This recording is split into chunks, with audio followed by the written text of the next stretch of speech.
We need to talk about the new player experience in old school RuneScape. I really think they ought to remove the adventure paths from the game outright. Welcome to my Bronze to Barrows journey, where I am still in my bronze fledgling stage. Today I check off another one out of my 100 goals, completing the Gather path for new players. Aha! Maybe I should be doing these, huh? Listen, I'm loving my old school RuneScape journey. However, every big game like this has the good, the bad, and the ugly, right? And that's okay. I appreciate how much Jagex seems eager to improve on these types of things. The adventure path system is some of the ugly, unfortunately, and it unintentionally stunts my growth in the early game. It's so centered around this is something you can do, but not why you would do it. But maybe they're assuming most people in RuneScape just want to level to the max and not necessarily do anything with it.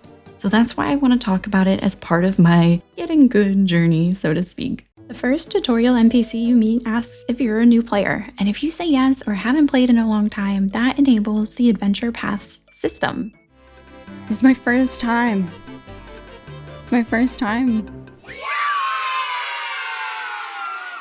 Which, not kidding, literally is forced into your face as soon as you are released into the world in Lumbridge by this handsome fellow with a big sword, Adventurer John. Whoa. I'm here. He does have a huge sword.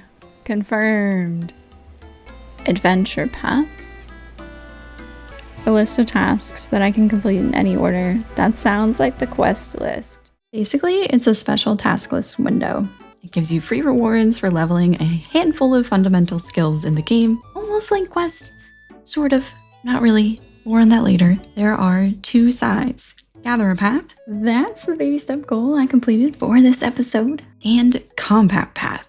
That's a whole nother chocolate chip cookie for another episode. We'll talk combat soon. The window appears with your quest list and achievement diaries in your main right-hand UI element, so seems pretty prioritized, right? Yeah, I took it as one of the best things I could do first as a new player. Ideal for learning how the game is played. Well, now I know better. Gather a path is simple enough. I only need to reach level 5 in mining, woodcutting, and fishing to receive useful rewards from Adventurer John in Lumbridge. And reaching level 5 in any skill is remarkably easy to achieve. God, why is that sound actually so addicting? It's like if my parents told me how proud they are of me. So I click into each specific task to see what tips it has. Mainly, each tab points out where the NPC tutor is in the world and what world map icons look like, indicating where I would go to gather those resources, supposedly. I went to each spot and sized it up. I'm going to be brief because I actually want to talk about my initial impressions of every skill in a separate video. For now, here's what I got out of it. Fishing I realized I really enjoyed. I find it relaxing. I like the little immersive things about it. This tutor is actually really helpful and encouraging toward a new player also. There are a variety of fishing tools to use, and you'd actually find different fish depending on the body of water, like rivers, freshwater, saltwater. You know what I mean. Mining, well, I like the tink-tink sound a lot. Tink, tink, tink. I actually didn't notice that the ore has a timer when I did Tutorial Island. Now it makes sense why I always see other players standing to turn and mine multiple ore nodes in one spot. I couldn't remember having any takeaways from the tutor though. It's already intuitive that ore is for smelting and smithing. It seemed like improvement within the mining skill is based on the speed of successfully mining the node. Sounds kind of complicated. Woodcutting, this is gonna sound mean. I am so sorry. The tutor should be fired. He is a honest man, but what is he even doing here? And he doesn't say a lot about the usefulness of woodcutting, which I run into a similar wall on another goal in the future. Basics. I do appreciate its beauty. Take the bank and burn them. The map icons don't actually indicate a certain grouping of trees somewhere that you can chop, which is how I initially read it. My understanding now is that it only marks very unique tree types, which are way too high level for a new player to even care about for a long time. Ultimately, the biggest positive to completing the Gather path for me was realizing that old school RuneScape really wants you to use their wiki, like really bad. They're directly linking the URL in-game and endorsing it, which I've never seen before, I think. And it's a great wiki.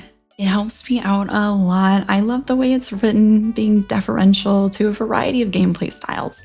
On the flip side, here are two key problems with adventure paths that left me more confused and put off with starting my old school RuneScape journey. Number 1, missing context. Every player already learns these 3 skills on Tutorial Island, how they're used in tandem with other skills, and the map icons. A natural thing a new player expects at this stage, reaching the main open world, is the real broader context and reason.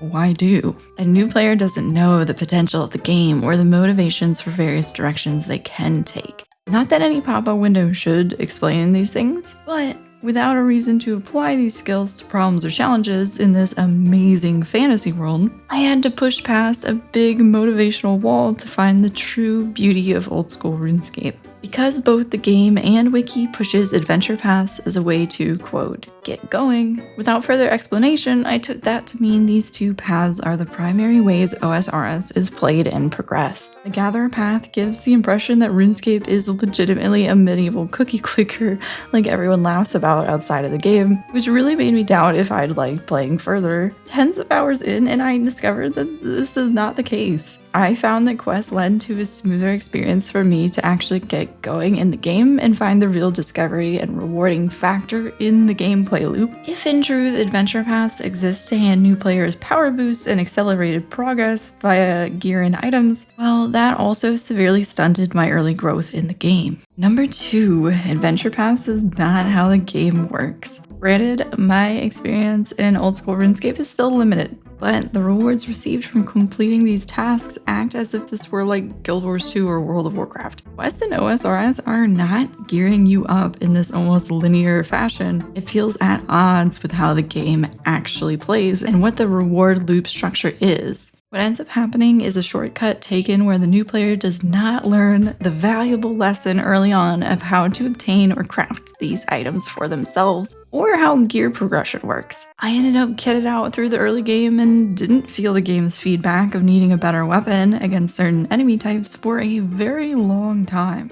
Also, it was a whole low self-esteem weekend for me trying to understand if I could get like a big fishing net from an NPC or not. Now, it's not the handouts that are the biggest detriment here. It's the means by which a new player receives them that causes a dissonance or skip forward through an important learning period. I mean, we see this happen in real time with streamers, right?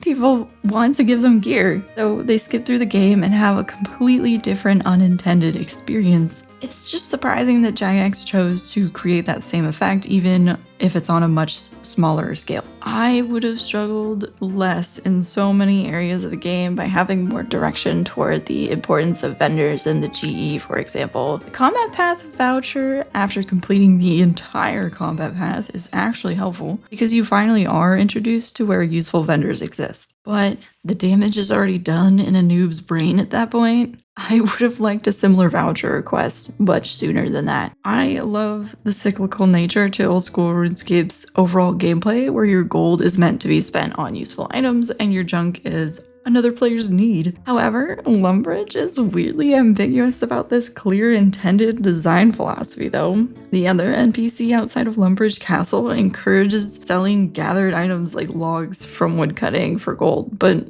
what does this mean?